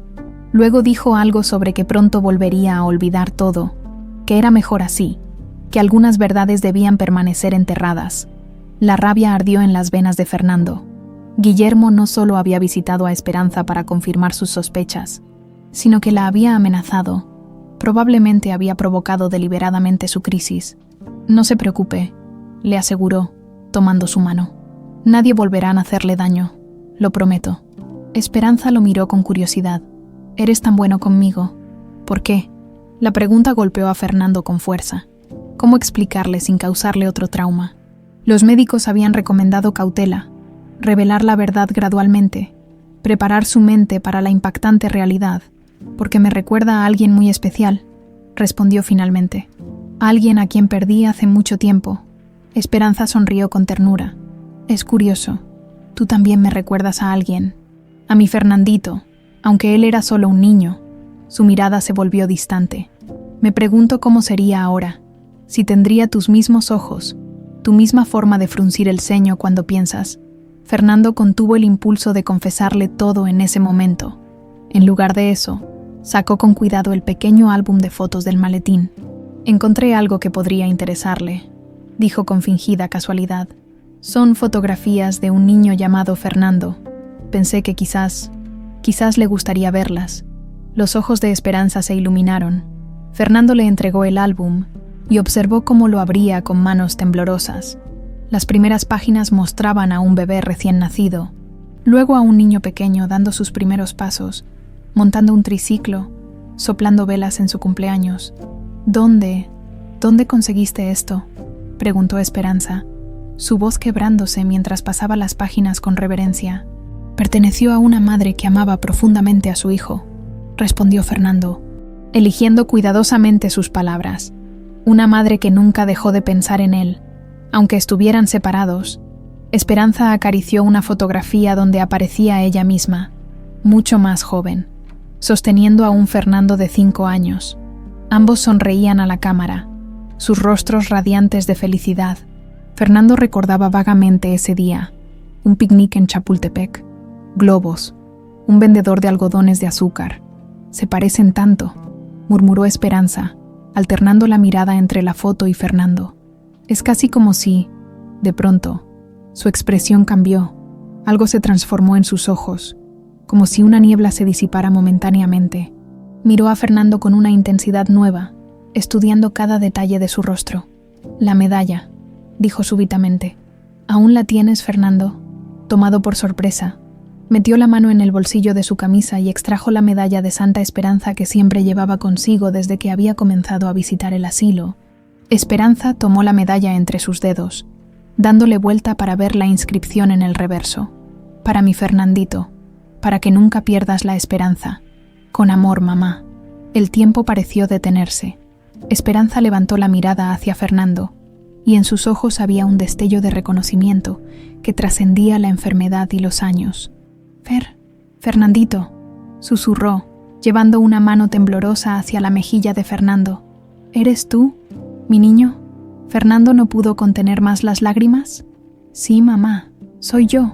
Esperanza soltó un sollozo que parecía contener décadas de dolor y anhelo. Mi niño, repetía entre lágrimas, abrazándolo con una fuerza sorprendente para su frágil cuerpo. Sabía que te encontraría, lo sabía. Fernando la abrazó con delicadeza, temiendo lastimarla pero incapaz de soltarla. Era como si todos esos años de separación se derritieran en ese abrazo, como si finalmente hubiera encontrado la pieza que siempre había faltado en su vida. Perdóname, suplicó Fernando. Perdóname por no haberte buscado, por creer que nos habías abandonado. No hay nada que perdonar. Esperanza se apartó lo suficiente para mirarlo a los ojos. Eras solo un niño. Alberto te mintió, como me mintió a mí, pero me convertí en lo que él quería, admitió Fernando con vergüenza. Frío, calculador, obsesionado con el dinero y el poder. Me convertí en él. Esperanza negó suavemente con la cabeza. No, mi niño. Si fueras como él, no estarías aquí ahora. No tendrías esas lágrimas en los ojos. Acarició su rostro con infinita ternura. Bajo toda esa dureza, sigues siendo el niño que amaba los aviones y las estrellas. Mi Fernandito. El momento fue interrumpido por la llegada de Dolores, quien entró apresuradamente a la habitación. Don Fernando, disculpe la interrupción, pero hay una llamada urgente de su oficina. Fernando se separó reluctantemente de su madre. Volveré en un momento, le prometió, besando su frente. En el pasillo, tomó la llamada. Era Carlos, y su voz sonaba alarmada. «Fernando, Guillermo ha convocado una reunión de emergencia del Consejo para esta misma noche, no mañana como estaba previsto». «¿Qué? No puede hacer eso sin mi autorización». Aparentemente, obtuvo el apoyo de suficientes miembros argumentando que la situación es crítica. «Tiene algo entre manos, Fernando. Algo grande. ¿De qué estás hablando?» «Acaba de llegar a la oficina con un psiquiatra.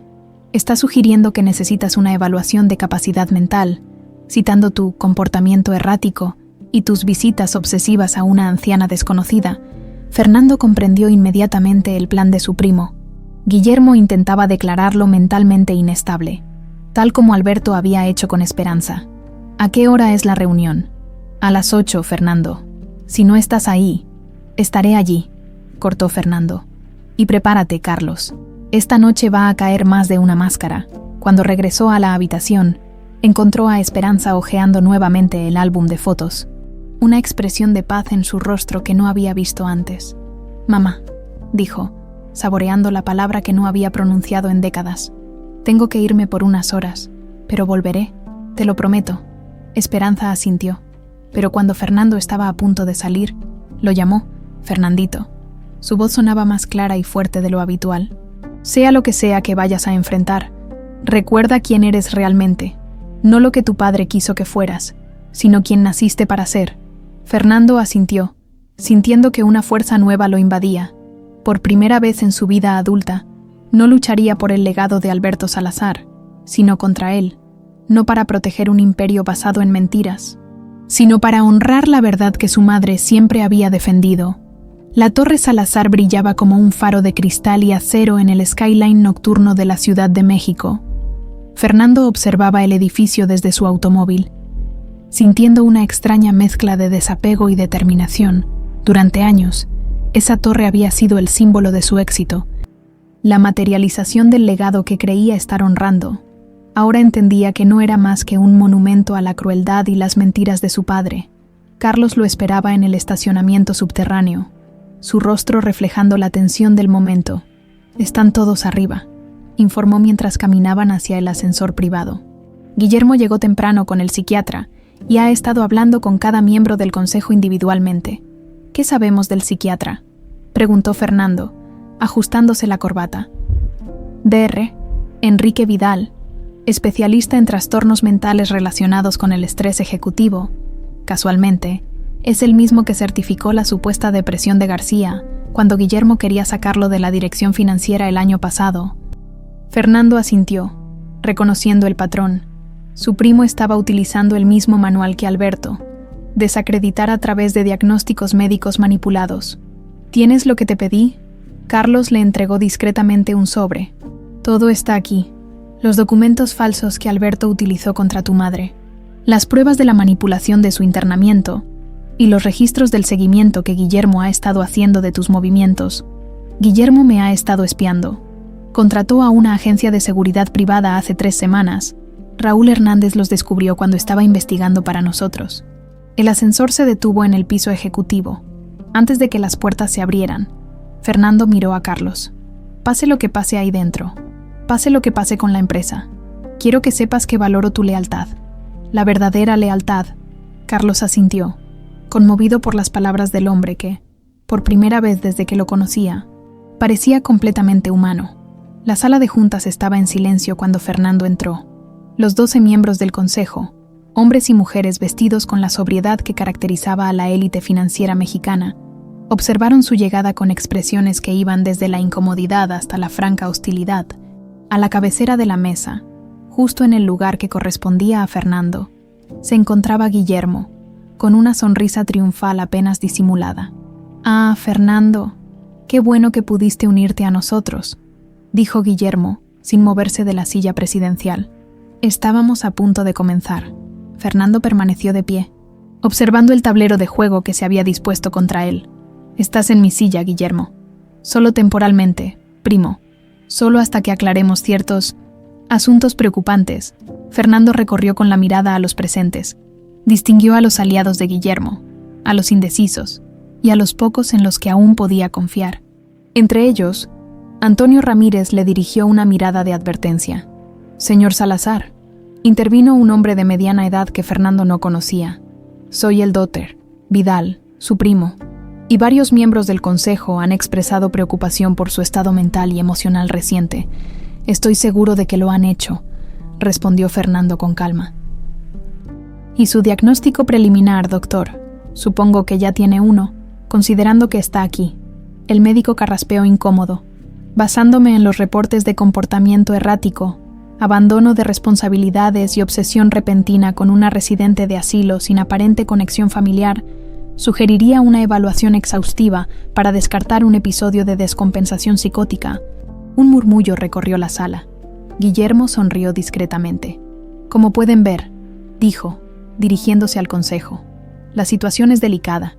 Propongo que Fernando tome una licencia temporal mientras se completa la evaluación psiquiátrica. Como vicepresidente, yo asumiría sus funciones durante ese periodo». «¿Y si me niego?», preguntó Fernando sin emoción aparente. «En ese caso», intervino Méndez, el asesor legal del grupo y aliado conocido de Guillermo, «el Consejo podría convocar una votación de confianza según el artículo 28 de nuestros estatutos». Fernando asintió lentamente, como si estuviera considerando la situación. Luego, para sorpresa de todos, se apartó de la mesa y se dirigió al ventanal que dominaba la vista de la ciudad. «Saben, durante años me pregunté qué había en mí que hizo que mi madre me abandonara cuando era niño», comenzó, con voz tranquila pero audible. «¿Qué defecto tan fundamental tenía para que ella prefiriera huir? Mi padre me dijo que ella no me quería lo suficiente, que había elegido a otro hombre por encima de su propio hijo». El consejo se removió incómodo. Esta no era la reacción que esperaban. «Fernando, esto no es relevante para…», comenzó Guillermo, pero Fernando lo interrumpió. «Oh, pero lo es, primo. Es el corazón mismo de lo que estamos discutiendo hoy». Fernando se volvió hacia la mesa. «Porque, verán, resulta que mi madre nunca me abandonó. Fue mi padre quien la echó de casa, quien me separó de ella, quien fabricó documentos para declararla mentalmente inestable, exactamente como tú estás intentando hacer conmigo ahora». «Guillermo», un silencio sepulcral cayó sobre la sala. Fernando extrajo del sobre que Carlos le había entregado varias carpetas que distribuyó entre los miembros del consejo. «Aquí tienen las pruebas, órdenes de alejamiento falsificadas, diagnósticos psiquiátricos fabricados, cartas interceptadas durante años. Todo un sistema diseñado por Alberto Salazar para separar a un niño de 6 años de su madre». Mientras los consejeros revisaban atónitos los documentos, Fernando continuó. «Y lo más irónico es que esa mujer, esa madre a la que se le arrebató todo, esa desconocida del asilo con la que supuestamente estoy obsesionado, es Esperanza Ruiz, mi madre». La revelación cayó como una bomba en la sala. Incluso Guillermo, siempre compuesto, pareció momentáneamente desconcertado. «Eso es imposible», balbuceó. «Tu madre está muerta. Tío Alberto siempre dijo…». «Mi padre era un mentiroso, Guillermo, y tú lo sabías, ¿verdad?». Fernando lo miró directamente. «Por eso visitaste el asilo hoy, para confirmar tus sospechas y para amenazar a una anciana enferma. Yo no sabía quién era ella realmente», se defendió Guillermo, pero su voz carecía de convicción. Fernando sacó entonces su as bajo la manga, un pequeño dispositivo de grabación. Presionó play y la voz de Guillermo resonó en la sala. Sería una verdadera lástima que después de tantos años recordando a su hijo, volviera a sufrir episodios de confusión. A veces, señora, es mejor dejar el pasado enterrado, por su propio bien. El rostro de Guillermo se descompuso en una mezcla de sorpresa y furia. «Me tendiste una trampa». «No, Guillermo, tú cavaste tu propia tumba». Fernando se dirigió nuevamente al consejo. «Señoras, señores, no vine aquí a defender mi posición como CEO. Vine a exponerles la verdad sobre la familia Salazar, una verdad que cambiará fundamentalmente esta empresa». Justo cuando Fernando estaba a punto de continuar, su teléfono vibró con urgencia. Era Dolores. El corazón le dio un vuelco mientras atendía la llamada. «¿Qué sucede?», preguntó, alejándose ligeramente de la mesa. «Don Fernando». La voz de Dolores sonaba alarmada. «Su madre ha sufrido un colapso. Estamos en el Hospital Ángeles. Los médicos dicen que es su corazón». Su voz se quebró. «Están haciendo todo lo posible, pero Debería venir cuanto antes. El mundo pareció detenerse para Fernando. Todo el poder, el dinero, la posición por la que había luchado durante décadas. Todo parecía ahora absolutamente insignificante. Se volvió hacia el consejo, que esperaba expectante su próximo movimiento en esta partida de ajedrez corporativo. «Esta reunión ha terminado para mí», anunció con voz firme. «Mi madre me necesita». «No puedes irte ahora», exclamó Guillermo, desesperado por mantener el control de la situación. «Esto solo confirma tu inestabilidad». Fernando lo miró con una mezcla de lástima y desprecio. «¿Sabes cuál es la diferencia entre tú y yo, Guillermo? Que yo finalmente entendí lo que importa, y no es esto». Señaló a su alrededor, al imperio de cristal y acero. «Es ella, siempre fue ella». Sin esperar respuesta, Fernando se dirigió a la puerta. Carlos lo siguió inmediatamente, pero antes de salir, Fernando se detuvo y miró a Antonio Ramírez. «Antonio, ¿podrías continuar explicando al consejo lo que hemos descubierto? El resto de las pruebas están en esas carpetas». El viejo ejecutivo asintió con solemnidad. «Ve con tu madre, Fernando. Yo me encargo aquí, en el elevador». Mientras descendían a toda velocidad, Carlos intentaba organizar el caos. «Le diré a Hernández que nos encuentre en el hospital y llamaré a los especialistas para que...». «Solo conduce, Carlos», interrumpió Fernando, con la voz quebrada por primera vez. «Solo llévame con ella antes de que sea demasiado tarde». El Hospital Ángeles resplandecía con frialdad bajo las luces nocturnas cuando Fernando atravesó las puertas de urgencias. Carlos lo seguía de cerca, gestionando llamadas y movilizando a los mejores especialistas, mientras Fernando, por primera vez en su vida adulta, experimentaba un miedo paralizante que ninguna crisis financiera o negociación hostil le había provocado jamás. Dolores los esperaba en la sala de espera, su uniforme blanco contrastando con la palidez de su rostro preocupado. «¿Cómo está?», preguntó Fernando, sin aliento. «Estable, pero crítica», respondió la enfermera. «Sufrió un infarto. Los médicos dicen que su corazón está muy debilitado por años de estrés y medicación inadecuada». La culpa golpeó a Fernando como una marea oscura. Mientras él construía rascacielos y amasaba fortunas, su madre había estado sufriendo en silencio, su corazón desgastándose bajo el peso de una separación inhumana. «¿Puedo verla? Está en terapia intensiva. Solo permiten visitas de 5 minutos cada hora». Dolores hizo una pausa. «Estaba preguntando por usted antes de que la sedaran». Fernando se dejó caer en una silla, con la cabeza entre las manos. Carlos le apretó el hombro en un gesto de apoyo silencioso. «He contactado con el Dr. Fuentes, el mejor cardiólogo del país», informó. «Está en un congreso en Monterrey, pero tomará el próximo vuelo». Fernando asintió mecánicamente.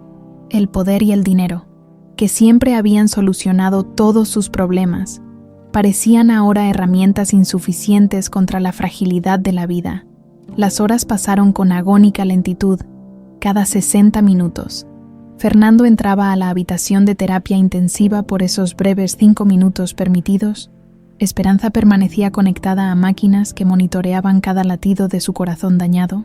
Su rostro sereno a pesar de la gravedad de su situación. Durante una de estas visitas, mientras sostenía la mano de su madre, Fernando notó que ella apretaba suavemente sus dedos. Sus ojos se abrieron lentamente, enfocándose en él con una claridad sorprendente. «Mi Fernandito», susurró con voz apenas audible. «Voz. Sabía que vendrías». «Estoy aquí, mamá», respondió, acercándose más. «Y no volveré a irme». Una leve sonrisa se dibujó en el rostro de Esperanza. «No tengas miedo, hijo. He vivido esperando este momento». Hizo una pausa para tomar aire. «Ahora puedo irme en paz». «No digas eso». Fernando sintió que el pánico lo invadía. «Te pondrás bien. Traeré a los mejores médicos. Te llevaré a donde sea necesario». Esperanza negó suavemente con la cabeza. «Algunas cosas ni siquiera el dinero puede comprarlas, mi niño». Su mirada se volvió intensa, como si quisiera transmitirle una verdad fundamental. «Prométeme algo, lo que sea.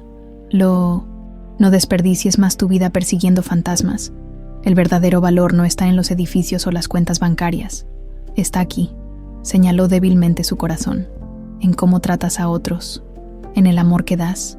Fernando asintió, las lágrimas resbalando sin control por su rostro. «Te lo prometo». Y cuida a esos ancianitos del asilo, añadió Esperanza. Son mi familia también. Todos necesitamos saber que alguien nos recuerda. Antes de que Fernando pudiera responder, una enfermera entró para indicarle que el tiempo de visita había terminado. Reluctante, besó la frente de su madre y salió de la habitación. En el pasillo, se encontró con el Dr. Fuentes, que acababa de llegar de Monterrey, y el cardiólogo tratante. Sus expresiones graves anticipaban noticias difíciles. Señor Salazar, comenzó el Dr. Fuentes, he revisado el caso de su madre. Su situación es extremadamente delicada. ¿Hay algo que pueda hacerse?, preguntó Fernando. Lo que sea. Sin importar el costo, los médicos intercambiaron miradas. Existe un procedimiento experimental, explicó el Dr. Fuentes, pero en su condición, con su edad y la debilidad de su corazón, las probabilidades son muy bajas. ¿Cuáles son los riesgos? ¿Podría no sobrevivir a la operación? Fernando cerró los ojos, enfrentando el dilema más difícil de su vida. Arriesgar los pocos días que podría tener con su madre recién encontrada por una posibilidad remota de más tiempo. Antes de que pudiera decidir, las alarmas comenzaron a sonar en la habitación de Esperanza. El personal médico corrió hacia allí, dejando a Fernando en un estado de terror absoluto. Los minutos que siguieron fueron un borrón de actividad frenética, médicos entrando y saliendo, órdenes gritadas, el sonido de equipos siendo movilizados. Fernando permanecía inmóvil en el pasillo, incapaz de procesar lo que estaba sucediendo, rezando por primera vez desde que era niño. Finalmente, el Dr. Fuentes salió de la habitación, su expresión reflejando una mezcla de sorpresa y cauto optimismo. Su madre es una luchadora, señor Salazar, dijo. Ha logrado estabilizarse por sí misma. Es inusual, considerando su condición. Está fuera de peligro. No exactamente, pero ha ganado tiempo. Y nos ha dado una ventana para intentar el procedimiento con mejores condiciones. Durante los 2 días siguientes, Fernando no se separó del hospital. Trabajaba remotamente cuando era necesario, recibiendo actualizaciones de Carlos sobre la situación en la empresa, aparentemente, después de su dramática salida. El consejo se había dividido. Guillermo había perdido credibilidad tras revelarse la grabación de su amenaza a Esperanza, y varios miembros estaban reconsiderando sus alianzas. Pero nada de eso importaba ahora. El mundo corporativo, que había sido el centro de su existencia durante décadas, parecía distante y superficial, comparado con la batalla que su madre libraba por su vida. La mañana del tercer día, mientras Fernando dormitaba en una incómoda silla junto a la cama de Esperanza, sintió un suave toque en su mano. Al abrir los ojos, se encontró con la mirada de su madre, más clara y viva de lo que la había visto hasta entonces. «Fernandito», dijo ella, su voz sorprendentemente fuerte. «Soñé con tu padre». Fernando se tensó instintivamente. «Con Alberto». «Sí, estaba pidiendo perdón». Esperanza sonrió débilmente. «Qué extraño, ¿verdad? Él nunca pediría perdón en vida». «No», concordó Fernando. «Nunca lo hizo. Pero tú no eres como él, hijo». Esperanza apretó su mano. «Tú tienes mi corazón». «Siempre lo has tenido». 6 meses después, el asilo Nueva Esperanza ya no existía.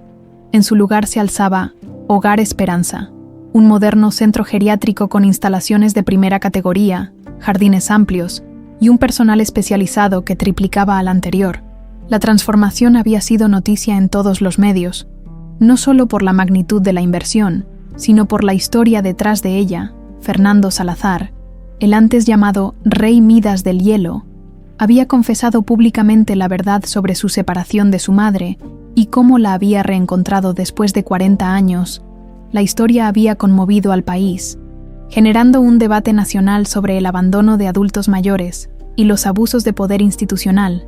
En el jardín principal del nuevo Hogar Esperanza, Fernando caminaba lentamente junto a Esperanza, quien se apoyaba en un bastón pero caminaba por sí misma. Su recuperación, que los médicos habían calificado de milagrosa, continuaba progresando día a día. «¿Te gusta cómo quedó el mural?», preguntó Fernando, señalando una pared recién pintada, donde los residentes habían plasmado sus manos, formando un árbol, similar al que había visto en su primera visita. «Es hermoso», respondió Esperanza. «Pero más hermoso es ver cómo doña Mercedes ahora sonríe». ¿O cómo don Justino ya no pasa los días solo mirando por la ventana? Fernando asintió. En los últimos meses, había conocido personalmente a cada residente, escuchando sus historias, aprendiendo de su sabiduría. Muchos, como su madre, habían sido abandonados o separados de sus familias por circunstancias trágicas. El Hogar Esperanza no solo ofrecía cuidados médicos, sino también un programa para reconectar a ancianos con familiares perdidos. El Grupo Salazar seguía existiendo, pero Fernando ya no era su CEO. Había cedido la dirección ejecutiva para dedicarse a la Fundación Esperanza, enfocada en derechos de adultos mayores y reunificación familiar. El imperio financiero ahora funcionaba con una nueva filosofía, donde el beneficio económico no era el único ni el principal objetivo. Fernando llamó Dolores, acercándose con un sobre en la mano. «Llegó esto para ti». Fernando abrió el sobre y leyó la breve nota que contenía. Su expresión pasó de la curiosidad a la sorpresa. «¿Qué sucede, hijo?», preguntó Esperanza. «Es una carta anónima», respondió Fernando, aún procesando su contenido. «Dice que mi padre separó a otras familias, que hay más historias como la nuestra». Esperanza tomó su mano, con la misma fuerza que había demostrado toda su vida. «Entonces hay más trabajo por hacer». Fernando guardó la carta y contempló el jardín lleno de residentes disfrutando del sol de la tarde. El edificio que había construido no era de cristal ni acero, sino de esperanza y segundas oportunidades. Y por primera vez en su vida, Fernando Salazar se sentía verdaderamente rico.